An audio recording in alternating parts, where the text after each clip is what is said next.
Hi everybody, I'm Ryan. Today we're going to talk about the Legacy Metagame on Magic Online. This is mostly taken from 5-0s in leagues, 4-0 and 3-1s in prelims, and top 32s in challenges. So it's technically a winner's metagame, but if you are successful, you are going to see these decks plenty. Let's jump into it. The most popular deck from this past week in Legacy is the mono-red prison deck, followed very closely, sharing in second place with Doomsday and the Grixis Tempo deck. So let's talk about these three decks. The mono-red prison deck is a mono-red ancient tomb deck that does its best to lock their opponent out of the game with artifacts and red cards, attempting to kill with things like Goblin Rabblemaster and the other worst Goblin Rabblemaster. I forgot his name.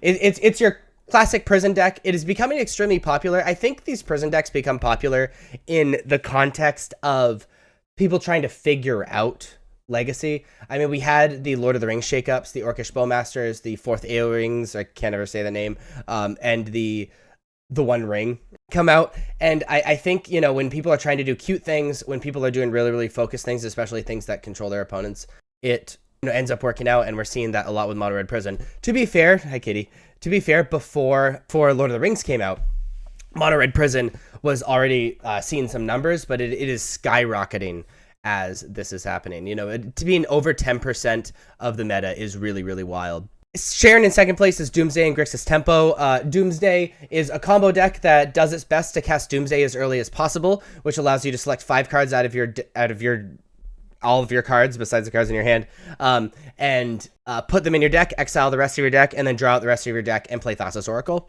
It is very, very powerful. Is very, very good at what it does, and is a super focused combo deck. The weakness of Doomsday being that if you are able to make them so they can't cast Doomsday or you counter Doomsday, it's just over. And Grixis Tempo is sort of the Orcish Bowmaster non-Delver take of the meta, playing DRC, playing Murktide, playing Orcish Bowmaster, and is just like playing a tempo deck like a Delver deck, but attempting to use more powerful cards than Delver of Secrets, which is weird to say. So if we move over to the top 8 metagame from this past week, we see a little bit of different decks being successful. The most out of anybody tied at the top are Reanimator, Death Shadow, and Grixis Tempo. So let's talk about Reanimator and Death Shadow because we've already talked about Grixis Tempo. Reanimator is exactly what it sounds like. They put a very, very powerful card in their graveyard, normally Grizzlebrand, sometimes Archon of Cruelty, sometimes there's other cute things people do, and then they reanimate them as early as turn 1. This is what people like to call a forcible check deck. You know, if you do not stop them from doing this, you just win, because then they're going to draw 7 and reanimate a bunch more, and Thoughtseize you a whole bunch, and it's just going to be over. Extremely powerful, really bad at protecting their combo, but is very, very good at doing their combo.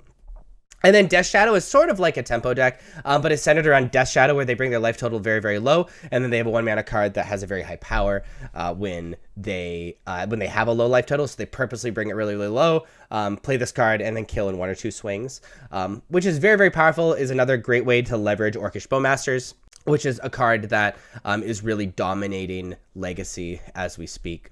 But that is the overall Legacy metagame. If you like this video, please be sure to like and subscribe. Check me out on social medias. Links are above me and in the description. Thank you so much for watching. I'll see you next time. Bye-bye.